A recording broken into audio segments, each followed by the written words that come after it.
دنیا میں دو طرح کے ریلیجن ہیں، مین میڈ ریلیجن اور divine religion. Man made means انسان کا بنایا ہوا اور ڈیوائن مینز الہامی۔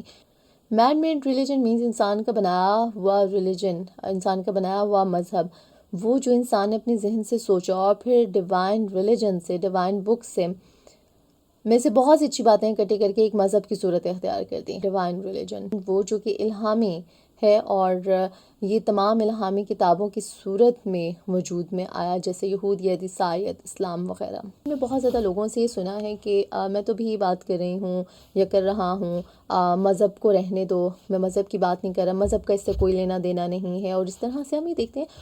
اور پھر یہ کہ یہ اس بات کے جواب اس طرح سے دو، مذہب کو بیچ میں نہیں لاؤ۔ تو اس طرح کے بہت سے جملے جو ہیں وہ ہم آئے دن سن رہے ہوتے ہیں۔ جب ہم یہ کہتے ہیں کہ ریلیجن ہم سے علیحدہ ہے، تو ہم ٹوٹلی غلط بات کریں، کیونکہ ریلیجن ہمارے اندر رچا بسا ہے۔ ہم الحمدللہ مسلمان ہیں، اور ہمارا جو دین ہے وہ عین ہمارے فطری تقاضوں کے مطابق ہے۔ در حقیقت یہ ایک ہی پیغام ہے جو تمام پیغمبر دنیا میں لے کر آتے رہے ہیں۔ یہ ایک ہی پیغام ہے جو تمام ڈیوائن بکس اور صحائف میں لکھا ہوا ہے۔ فرق صرف اتنا آ جاتا ہے کہ یہ ابتدائی شکل میں ہم پر یعنی انسانوں پر نازل کیا گیا۔ جو پھر انسانی ذہن کی ترقی ہوتی چلی گئی، تو پھر یہ نالج جو ہے، یہ علم جو ہے، یہ پیغام جو ہے وہ ایڈوانس لیول کا آتا چلا گیا، اور ہر آنے والا میسج پہلے والے میسج سے ایڈوانس میسج بنتا چلا گیا، اور حتیٰ کہ اسلام نے دین کو مکمل کر دیا۔ اس لیے رب تعالیٰ نے فرمایا کہ آج میں نے تمہارا دین تم پر مکمل کر دیا ہے۔ اور چونکہ اب کوئی فردر میسج نہیں آئے گا، اس لیے جن کے ذریعے میسج آنا تھا وہ سلسلہ بھی رک گیا، اور اسی لیے آپ صلی اللہ علیہ وآلہ وسلم خاتم النبیین اور ہمارے آخری نبی ہیں، ہمارے آخری نبی اور محبوب خدا صلی اللہ علیہ وآلہ وسلم ہیں۔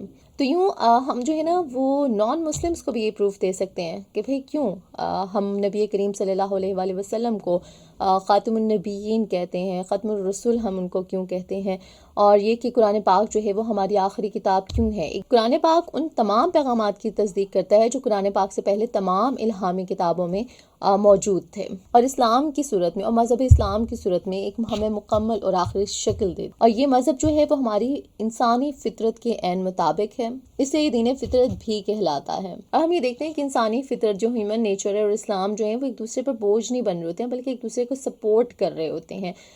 جب ہم سنت نبوی صلی اللہ علیہ وآلہ وسلم کو پڑھتے ہیں تو ہم کہتے ہیں کہ اللہ تعالیٰ نے نبی کریم صلی اللہ علیہ وآلہ وسلم کے ذریعے ہمیں زندگی گزارنے کا ڈھب سکھا دیا۔ جب ہم بات کرتے ہیں کہ قرآن پاک ضابطۂ حیات ہے، کہ یہ کتاب جو ہے ہماری پوری زندگی پر محیط ہے، کوئی ایک ایسی چیز نہیں ہے جس کا حل جو ہے وہ قرآن پاک میں نہ ہو۔ اللہ تعالیٰ خود ہم سے کلام کرتا ہے۔ جب ہم قرآن پاک کو پڑھ رہے ہوتے ہیں، جب ہم تلاوت قرآن پاک کر رہے ہوتے ہیں، تو ہم یہ خود پھر محسوس کرتے ہیں کہ رب تعالیٰ ہم سے خود کلام کر رہا ہے۔